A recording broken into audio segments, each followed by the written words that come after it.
Bulletin, we are bringing you the long-standing debate over the implementation of Uniform Civil Code in India that continues to simmer.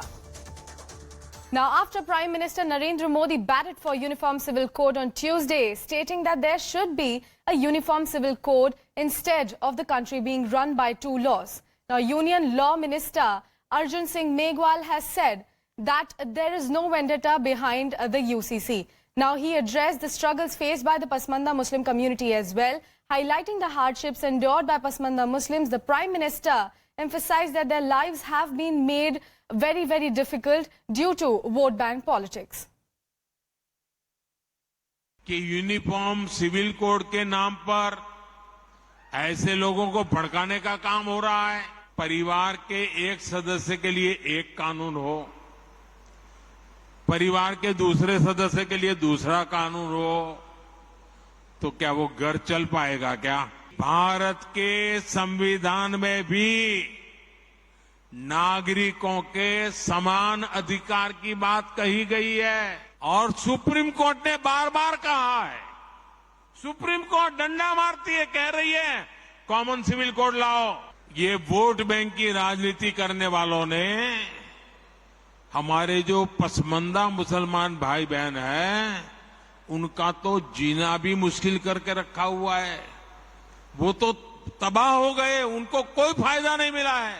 भाइयों बहनों, इस भेदभाव का नुकसान उनकी कई पीढ़ियों को भुगतना पड़ा।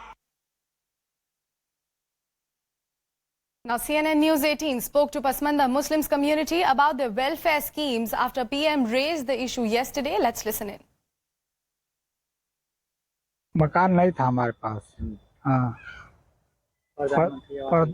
प्रधानमंत्री आवास योजना की तरफ से हमको आवास मिला, मोदी जी की तरफ से बहुत बहुत धन्यवाद। मुझे प्रधानमंत्री और मुख्यमंत्री द्वारा आवास योजना मिली है, उनका मैं गहराइयों से बहुत शुक्रिया अदा करता हूँ। मुझे ये प्रधानमंत्री आवास योजना की तरफ से ये लाभ मिला है। मैं योगी मोदी जी का तहे दिल से शुक्रिया अदा करती हूँ। धन्यवाद जी। आवास योजना में मिला था, मोदी जी का धन्यवाद है कि भाई वो आवास दिए तो घर बना है। आपको लगता है कि यूसीसी फीजिबल है इंडिया में? देखिए, वो तमाम चीजें जब बहस में आएगी, जब उस पर चर्चा होगी तो देखा जाएगा। जो नेशनल इंटरेस्ट में होगा, कांग्रेस पार्टी हमेशा उसका साथ देती है। अभी तक तो ऑफिशियली कुछ उन्होंने दिया नहीं है कि उनका क्या इरादा है। यूनिफॉर्म सिविल कोड की जब बात प्रधानमंत्री कर रहे हैं, वो यूनिफॉर्म सिविल कोड की नहीं बात कर रहे, वो हिंदू सिविल कोड की बात कर रहे। पूरे जो इस्लामिक रेफरेंसेस है प्रैक्टिसेस के, उसको वो इलीगल ट्रीट करेंगे और पूरे हिंदू प्रैक्टिसेस को प्रधानमंत्री अंडर द लॉ प्रोटेक्ट कर लेंगे। देश के प्रधानमंत्री जी से आज बेरोजगारी और महंगाई पर सवाल पूछा जा रहा है तो वो यूसीसी पर जवाब दे रहे हैं। देश की जनता जब पूछ रही कि बेटी बचाओ बेटी पढ़ाओ वाले लोग आज कहां खड़े हैं, तो देश के प्रधानमंत्री जी यूसीसी पे जवाब दे रहे हैं। एक घर में दो लॉज।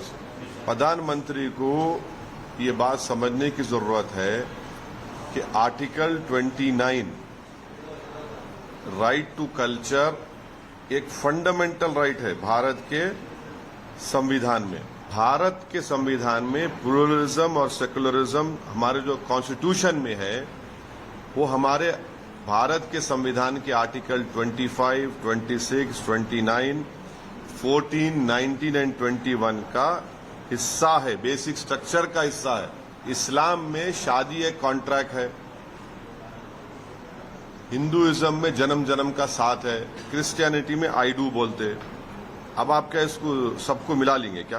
भारत के प्रधानमंत्री भारत की डाइवर्सिटी को, प्लुरलिज्म को एक प्रॉब्लम समझते, इसीलिए इस तरह की बातें करते रहते।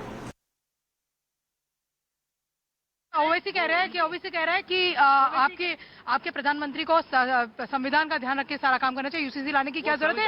ये हिंदू राष्ट्र के लिए। वो संविधान के तहत ही बोल रहे हैं। ओवैसी कह रहे हैं ये सेक्शन 44 में जो आर्टिकल है वो भी पढ़ लेना चाहिए ना, संविधान के तहत। ये हिंदू सिविल कोड है, यूनिफॉर्म आप सिविल कोड है। 44 जो आर्टिकल पढ़ेंगे। क्या जरूरत है सरकार को अचानक ये लाने की, ये पूछ रहा है विपक्ष। है ऐसी क्या जरूरत है?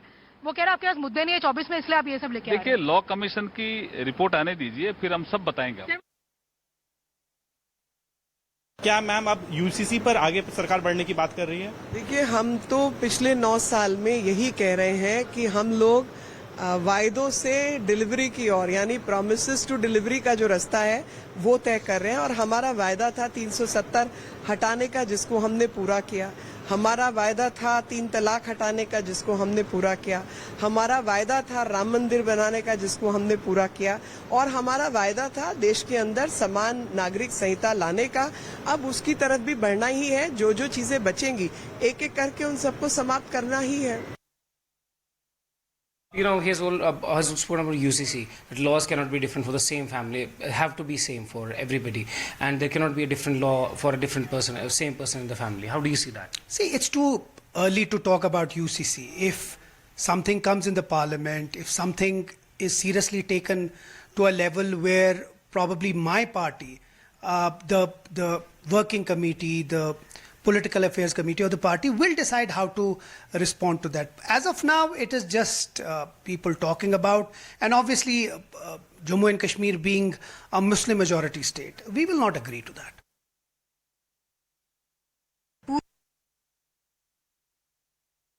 पूरी तरह से कांग्रेस को टारगेट किया है, ऑपोजिशन यूनिटी को टारगेट किया है, लेकिन उससे भी पहले उन्होंने कहा है कि यूनिफॉर्म सिविल कोड लाना जरूरी है। मुसलमानों को जो बहका रहे हैं वो मुसलमानों को समझना चाहिए। इस पे आपकी रिएक्शन? मुझे लगता है कि नरेंद्र मोदी जी के संविधान से तो बड़े हैं नहीं, या संविधान की मालूमात अगर नरेंद्र मोदी जी को नहीं हो तो संविधान की जो व्यवस्थाएं डॉक्टर बाबा साहब अम्बेडकर ने बनाई है उसको एक बार समझ लेना चाहिए। हमारे देश में व्यक्ति स्वतंत्र है, सबको है, सबको अपने अपने धर्मों पे प्यार करने का अधिकार है। और ये जो कॉमन सिविल कोड लाने की जो बात करते हैं तो इस पर इसका ड्रॉप तो एक बार बाहर आना चाहिए। अभी भी ड्रॉप बाहर नहीं आया है। इसको कई कायदेतंत्रों ने उसका विरोध किया है। एक बार ड्रॉप आने दीजिए। प्रधानमंत्री जी को हमारी इतनी ही विनती है कि हम किसी को नहीं बहका रहे हैं।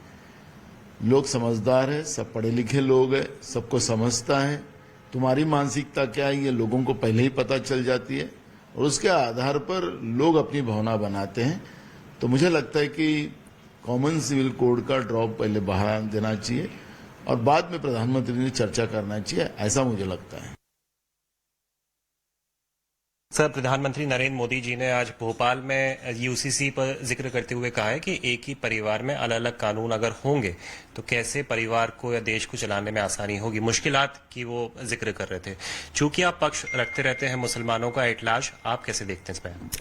देखिए, अभी जिस तरह से लॉ कमीशन ने भी अपना एक नोटिफिकेशन जारी किया है और जिसमें 1 महीने का समय दिया है कि अगर किसी को स्टेक होल्डर्स हैं, ऑर्गेनाइजेशंस हैं, जो भी हैं, वो इस पर आके अपनी राय रखें। लेकिन आदरणीय प्रधानमंत्री ने बात जो कही है, मुझे लगता है कि देखिए चर्चा तो होनी चाहिए। अफसोस ये है कि किसी भी इस तरह की जो विषय होते हैं उस पर राजनीति हो जाती है और राजनीति होने की वजह से फिर वो सारा मुद्दा राजनीतिकरण हो जाता है, फिर उसका मसले का हल नहीं हो पाता। जो कानून लाना भी चाहते हैं तो इसका एक ड्राफ्ट होना चाहिए, ड्राफ्ट बने और ड्राफ्ट तमाम जितनी भी धर्म है, जितनी भी बड़ी ऑर्गेनाइजेशंस हैं, जितने भी पंथ हैं या जितने भी ट्राइब्स हैं, जो उसके स्टेक होल्डर्स हैं, उनके साथ चर्चा होनी चाहिए, बातचीत होनी चाहिए।